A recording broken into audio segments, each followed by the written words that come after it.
47 Central African time. And if you just joined us in the first hour, we tried to connect with Ephrahim Mkali Banda. Sorry, he's a security journalist out in Malawi, and we are trying to reconnect with him to discuss a very, very important story. The fact that Malawi, well, it looks like they've signed an agreement to deal with Israel to send around 500 nurses to that part of the world, and I wanted to understand why.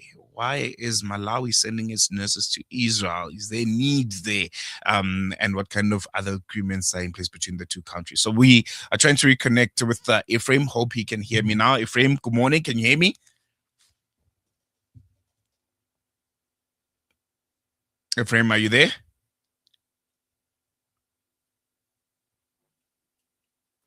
Brother Ephrahim, can you hear me? Yes, I can hear you properly. Very, There we go. very loud and clear. There we go. There we go. Thank you so much for staying with us while our technical team was trying to reconnect with you. But yeah, a very, very interesting conversation that I want us to talk about. If you can, please just give us the latest on this headline. What exactly is Malawi's agreement with Israel, and why are you guys sending 500 nurses there?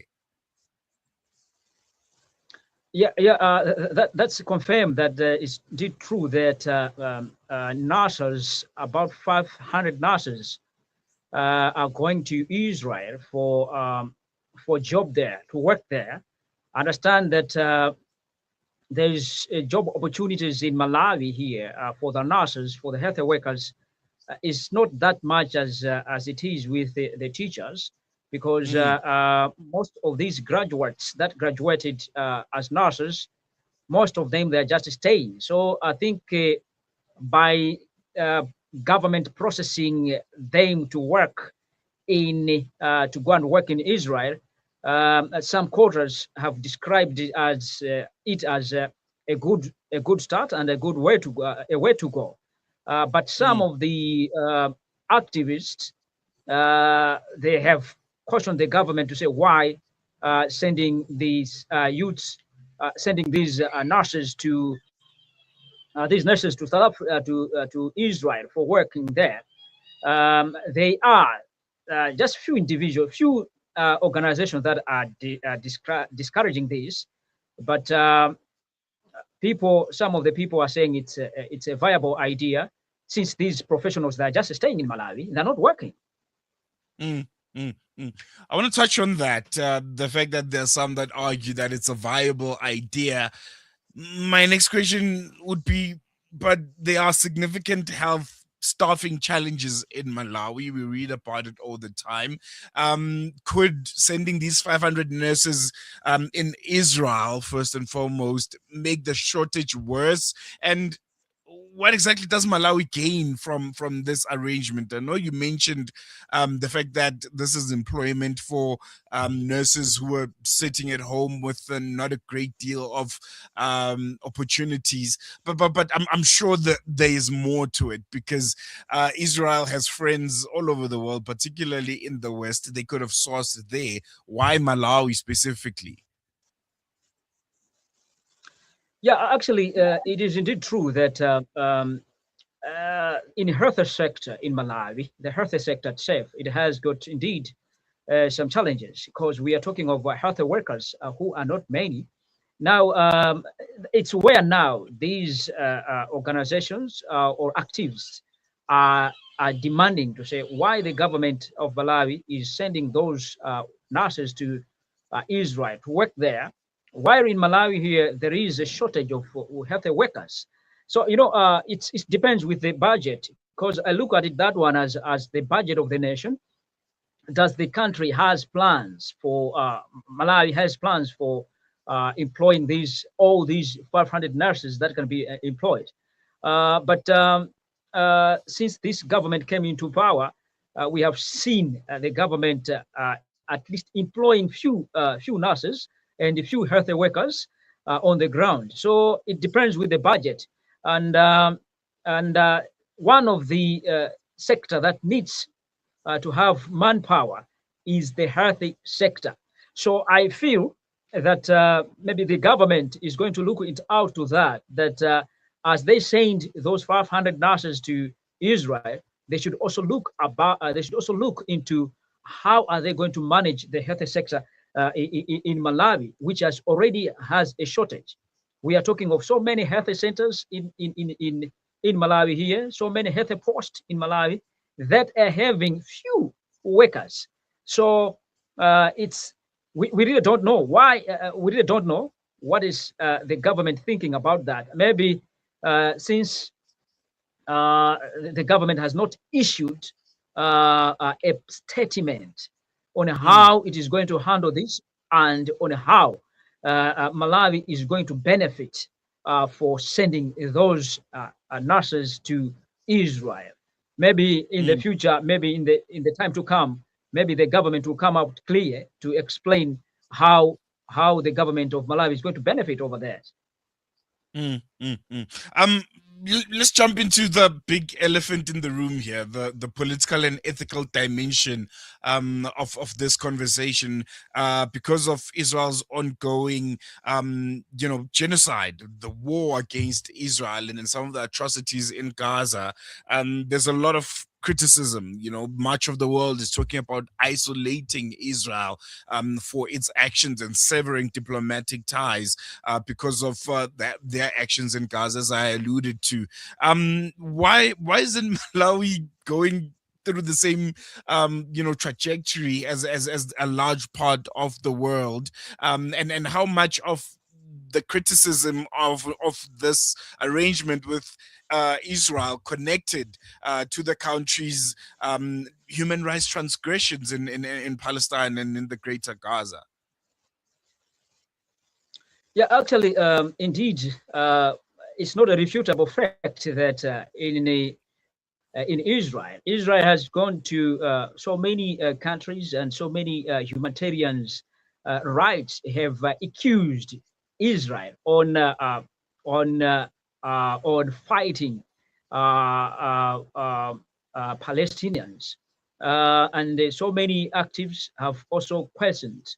We saw some of the people going into Israel embassies in Malawi, were demanding that Israel should stop firing bombs to Palestine and leave Palestine as a free state rather than Mm, things that are happening. Now, we also need to look into two angles here. We are talking of people that are going to Israel to work on their benefits or on their personal benefits. But if we look also again into the terms of diplomatic ties that are there, Malawi has been a long friend of Israel, and that some of the trainings that the soldiers of Malawi are getting, they're getting it from Israel through the United States of America. United States of America. So many trainings that are happening. The trainings that are happening, military trainings, and so the diplomatic ties of Malawi and Israel has been there for so long, but mm, people are still questioning that if the diplomatic ties of Malawi and Israel are just intact the way they are, what about the government? What has the government thought about the what Israel is doing? It's not only Israel only doing there, because I feel also that America is also involved mm, in issues because if you look the ties of America and Israel, these countries they talk to each other at any time, and America has got powers to help Israel or to stop the issues or the war that is happening there and the indecent assault that are happening with the Palestina. So mm, the issue is that these small countries that have ties with Israel, with America, they have aligned with America. It becomes difficult for these countries to make a decision on their own. You know, I'll give you a good example of Torre, President Torre, where mm, he's not in support over such a issues that are happening. You know, So colonialism becomes a very big problem, and that's why sometimes I say that African countries, they just got an independency of a flag, but all the decisions, most of the decisions, they're not made by the particular countries, they're made by those colonials. that's that's how I defined, and that's how I see most of the countries in Africa. Very, very concerning. And the fact that young Africans are the ones that are still sent overseas at the benefit of, those that are in power. It's another angle to it that I don't think we talk about enough. And speaking of that, this is not the first time that Malawi is sending workers to Israel. I think it was back in 2023 where the number of Malawians were sent to go work in Israel. I think it was in the agricultural sector, and there were hurdles, to that agreement. Some Malawians said, they were treated badly, that they were not paid adequately. Some left and went to look for work in other sectors and in other countries. Some returned home. I want to stress on that point, and also, looking at this next cohort, this time around being nurses, Malawian nurses going to Israel. Are there some key lessons that have been learned from the first cohort of workers that went to go work in the agricultural sector, so that we don't see a similar kind of pattern of what transpired back in 2023? Yeah, in fact, those are some of the questions that we were looking for. To say that if Malawi sends those nurses to Israel currently, have they learned what lessons have they learned with the first cohorts that of those who went to work in farms there? Maybe the government will come out clearly, as I said firstly, that the government need to come clear, because for the first time, for those youths who went to Israel in the first to work in farms there, some of them were coming back to say that feeling what is happening there, and some of them, they were their payments were being cut off, and were going to those agents that were Mm. sending these youth to work in the farms there. So I hopefully that this current government has scrutinized those issues to say that they shouldn't be also queries and unacceptable protocols that might be there. And we also noted that some of the youths who went there to work in the farms in the last past government, we saw them, others coming back to Malawi, others being deported to come back to Malawi because they started stopping working in the farms, and they were looking for other greener jobs that they were looking for in that country. So I hope that this current government, through the Minister of Foreign Affairs, I hope that, and the Minister of Labor, I hope that they have sat down and scrutinized all the processes and make sure that there is no that kind of things that happened in the past.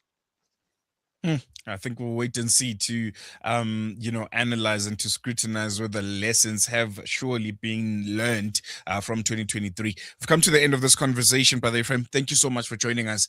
It's always a pleasure hearing from you and getting the latest from Malawi. We're going to leave it here for now. Yeah, thank you so much, Salat Media, for always you contact us in Malawi here to know what really is on the ground in Malawi. Thank you so much. There we go. That was Malawi-based security journalist Ephrahim Mkali Banda giving us insight on, that very, very concerning story. The fact that the government of Malawi has decided to send around 500 nurses to Israel to work in hospitals and clinics, health sector in that part of the world. This is despite some of the human rights transgressions that Israel has been committing in Gaza in particular. And also, previously in 2023, what transpired with the first cohort of Malawian workers that went to work in the agricultural sector. And yeah, we all know how that ended. People were not being paid, people were being deported back, people reported abuse and working conditions that were not suitable. So yeah, it'll be interesting to see if nothing comes out of this, but really disappointing from Malawi, from the Malawian government's perspective. I mean, an African country sending its young people, young nurses, men and women to go work in a country that is actively committing a genocide. With that, we've come to the end of today's show. Thank you so much for joining us. I'll be back with you again tomorrow for the Thursday edition of News and Views. From myself and everyone that made today's show a possibility. It's bye for now. Shap, shap.